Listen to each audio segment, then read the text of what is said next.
Welcome to today's Deep Guys. We have just a really fascinating single source document on the table today. It's titled Verse Treasures 1. Yeah, this is a great one. It really is. And our mission for you today is pretty clear. We are taking what is honestly one of the most famous sentences ever uttered in human history. Oh, absolutely. Right? I mean, Psalm 23, verse 1. And we're going to unpack the profound linguistic, the historical, and the translation depth that is just kind of hiding right beneath the surface. Because it's a text that almost everyone recognizes, right? Like, regardless of your cultural background, your religious background, you've probably heard it. Yeah. The Lord is my shepherd, I lack nothing.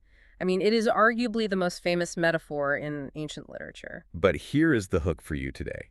That famous phrase, I lack nothing, it doesn't actually mean I have everything I could ever want. Right, not at all. Far from it, actually. Our source material reveals this hidden Hebrew treasure that just completely dismantles our modern understanding of what it means to be secure. So, okay, let's unpack this, because it is incredible just how much insight can be packed into a handful of ancient words. It really is. And to understand the true weight of this verse, we first have to understand the man who wrote it. Yes. If we just read these words as, you know, a standalone proverb without the life experience and the historical context behind them, we completely miss the actual gravity of the poetry. Right, because we were talking about David here, and I think most people, you picture King David, right? Sure, the guy with the crown. Exactly. The crown, the palaces, the giant armies. But according to the historical context in our source, long before he was a king, he was a shepherd. Yep, he lived it. And that completely changes how we interpret the text. Mm-hmm. He's comparing himself to a sheep, which is inherently dependent, inherently vulnerable, and he is casting the Lord as the shepherd who faithfully provides and protects and guides. It's not just a nice idea for him. Right. I was thinking about this, and it's a bit like an astronaut writing a poem about gravity. Oh, I like that. Like, he's not just sitting at a desk coming up with a nice, flowery, poetic metaphor. Yeah. This is his literal resume. Yeah, he lived that dynamic day in and day out. I mean, David knew exactly what it meant to be out in the harsh wilderness of the ancient Near East, right? Yeah. Responsible for creatures that are, frankly, just incredibly defenseless. So defenseless. Think about the biology of a sheep for a second. They do not have natural weapons. Right. They don't have fangs, they don't have sharp claws, they aren't fast, and they don't even have great eyesight. Basically just a walking wool sweater. Exactly, a walking buffet for predators. They are entirely dependent on the shepherd for their survival. I mean, the shepherd has to find the water, he has to locate the safe pastures, and he has to actively fend off predators. Yeah. So David understood that dynamic intimately, which makes his decision to cast himself as the defenseless sheep incredibly profound. It really does. But I want to jump in here with a question, because it feels like the timing of when he wrote this changes how we read the text entirely. Oh, absolutely. Because our source document points out that scholars believe David wrote this psalm later in life. Does knowing that change things? Like, if a young, naive, teenage shepherd writes this, it sounds a bit, I don't know, naive. Oh, for sure. It changes everything about the subtext. Right. If an untested teenager says, I lack nothing, you might logically think, well, just wait. Give it 10 years. Right. You haven't faced real hardship yet. It's so easy to claim you have total security when the sun is shining and you just haven't been tested. Yeah. But this comes from a man who had lived a brutal life. Brutal. He had been hunted as a fugitive by his predecessor, King Saul. He literally hid in caves. He fought in wars. He faced catastrophic betrayal by his own son. Yeah, the Absalom situation. Exactly. And he experienced profound personal grief. He's writing from the perspective of someone who has seen the absolute worst that life has to offer. Which brings us to where this song is actually placed in the historical text. Because Psalm 23 intentionally follows Psalm 22. That juxtaposition is huge. It's massive, because Psalm 22 is a text of agonizing, just visceral suffering. It famously begins with the cry, my God, why have you forsaken me?" Yeah. It's a poem about feeling utterly abandoned, surrounded by enemies, physically wasting away. Yeah. And then right on the heels of that agony, it gives way to this quiet, unshakable confidence in Psalm 23. Which tells us so much, right? True confidence, the kind we see emerging here right after the darkest moments of human suffering, is forged in the fires of that suffering. It doesn't just come out of nowhere. No, it's not born in a vacuum. Yes. David isn't saying, I lack nothing, because his life was an unbroken string of victories. Right. He is saying it because his life was incredibly dangerous and difficult, and yet, looking back, he realized he was never actually abandoned by the shepherd. Wow. The provision was always there, even in the shadows. So if his confidence was forged in that kind of intense suffering, the actual words he uses to describe his need, they must carry a lot of weight. Oh, they carry all the weight. Because looking at the source, he doesn't just use a standard everyday word for want. Because David knows exactly what it means to be a vulnerable sheep, he chooses a very specific, incredibly rare Hebrew word. Yes. According to our verse treasure source, the Hebrew verb used here for lack or to be in need is hazer. Yes, hazer. And what makes this so significant is its linguistic rarity in this specific context. Right. In the entire book of Psalms, which is a book containing 150 different ancient poems and songs, this specific sense of the word appears only twice. Wait, just twice in the whole book? Just 2 times. One is right here in Psalm 23.1, and the other is a few chapters later in Psalm 34, verse 10. And the connection the text makes between those two verses is just completely mind-blowing to me. It's brilliant. In Psalm 34.10, it states that young lions may suffer hunger, but those who seek the Lord lack no good thing. They do not hazer. The linguistic tie there is so deliberate. Ancient Hebrew poetry heavily utilizes cross-referencing to build these layers of meaning. By using hazer in both places, the text forces you to compare the subject of Psalm 23, which is the sheep, Right. with the subject of Psalm 34, which is the young lions. Okay, I hear the comparison being made in the source, but I honestly have to push back here for a second. Okay, go for it. In the real world, lions eat sheep. Well, yes, biologically speaking. But the lion is objectively safer in the wild than a defenseless sheep. A young lion is the apex predator. It is the ultimate symbol of strength, of dominance, and of just total self-sufficiency. Sure. So how on earth does David get away with claiming the sheep is the one who lacks nothing when it is literally at the very bottom of the food chain? Well, what's fascinating here is exactly that paradox. It forces us to completely reconsider our assumptions about where true security actually comes from. Okay. You are right. The world tells you that to be secure, you need to be the lion. Yes, hustle culture, right. Exactly. You need to be stronger, faster, more aggressive, more self-reliant than everyone else around you. But David, the man who actually fought wild animals out in those pastures, he points out a fatal biological flaw in the lion's strategy. The fact that the lion's strength is temporary. Exactly. The young lion relies entirely on its own speed, its own muscle, and its own cunning to survive. It is a closed system of biological resource hoarding. Right. But eventually that strength will fail. The lion gets old, or it gets injured in a fight, or a drought comes and its prey moves away. It can't adapt. Right. And when its own strength gives out, the lion starves. Its security is highly fragile because it is entirely dependent on its own fading power. We see this in human behavior all the time, don't we? All the time. We try to be lions. We hoard resources, whether that is money or status or power thinking, that if we just build a big enough stockpile, we can stave off anxiety. Yep. We think total self-sufficiency is the ultimate goal. But we are essentially just trying to outrun our own vulnerability. Which is impossible. Right. And just like the lion, the moment our health fails or the economy shifts or something totally outside of our control happens, that illusion of security just shatters. We realize how little control we actually have. But look at the sheep. Yeah. Contrast that. The sheep's security has absolutely nothing to do with its own strength. The sheep cannot fight, and it cannot outrun danger. Its security is entirely outsourced. Outsourced. I love that word for this. Yeah, it is rooted in the character, the capability, and the faithful provision of the shepherd. So the sheep doesn't survive because it's strong. It survives because it belongs to someone who is strong. Precisely. David's ultimate message here is that true security isn't found in your own ability to dominate your circumstances. It is found in recognizing your dependence on the shepherd. Wow. The linguistic rarity of hazer links these two animals, the starving, self-sufficient lion and the fully satisfied, dependent sheep, to make that point just undeniable. Because the word choice forces you to choose a path, right? Like, are you going to exhaust yourself trying to be the lion knowing it eventually ends in lack? Yeah. Or are you going to find peace in being the sheep? Exactly. Here's where it gets really interesting, though.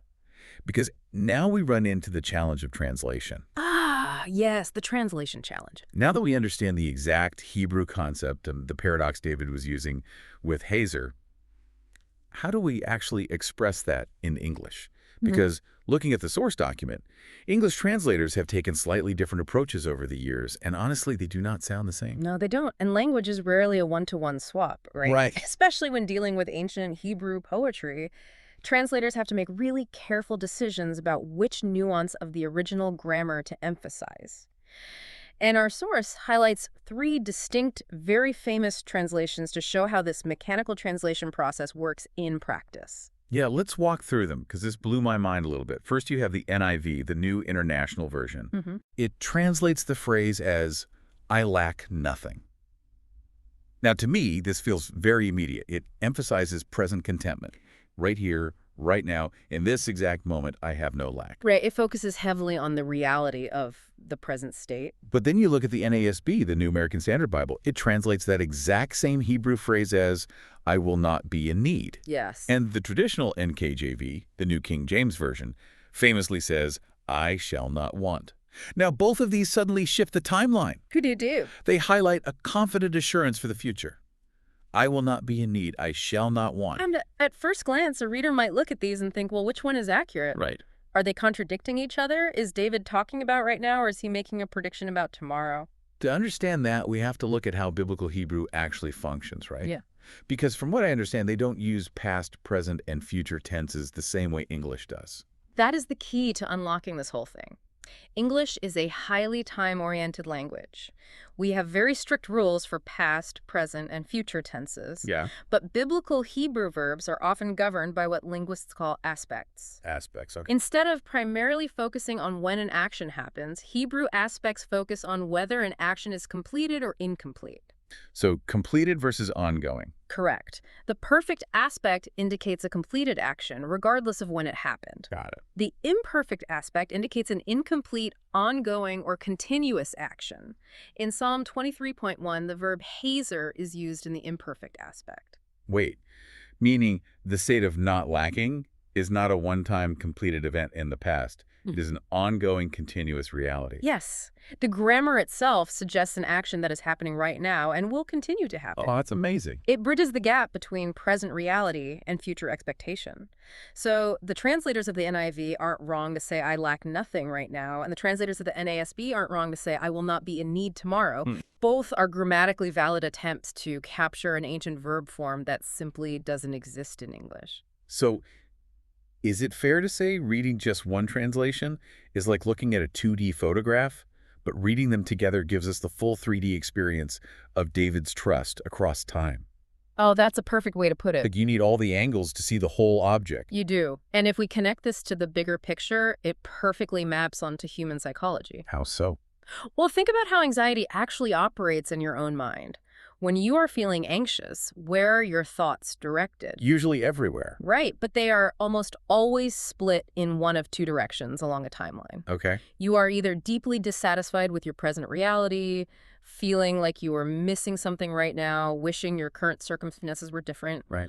or you are terrified of the future, imagining all the potential catastrophes that might happen tomorrow. Yeah, that is incredibly accurate. We agonize over what we don't have today, and we panic about what we might lose tomorrow. Exactly. Anxiety covers both bases. It does. But the combined effect of these English translations captures the incredible comprehensive scope of the imperfect aspect of hazer. Yeah. Together, they tell us that the shepherd's provision covers both of those timelines of anxiety. The NIV addresses your present fear. "I lack nothing right now. The shepherd has me today." I love that. And the NASB and NKJV address your future terror. "I will not be in need tomorrow. Whatever comes, the shepherd will already be there." Wow. It is a 3D view of total, continuous provision. It literally takes the pressure off of both today and tomorrow. So what does this all mean for you, the listener, today? That's the million-dollar question. Right, because it is one thing to analyze ancient poetry and Hebrew verb aspects in a deep dive, and it is another thing entirely to walk out your front door, go to work, pay bills, and actually live this out. Theory versus practice. Exactly. And our source material leaves us with some incredibly practical takeaways, focusing on how we apply this framework to modern life. And the primary takeaway is redefining your internal baseline for security. Okay, unpack that. True security is not having everything you want. It is trusting that the shepherd will provide everything you truly need. That's a huge distinction. It is. As humans, we constantly blur the lines between those two categories. We really do. We convince ourselves that we need a specific career trajectory, or we need a certain standard of living, or we need a particular relationship to work out exactly how we planned. Yeah. But in reality, those are wants. And when those wants don't materialize, we feel like we are lacking. Exactly. We feel like that sheep that's just been abandoned in the wilderness.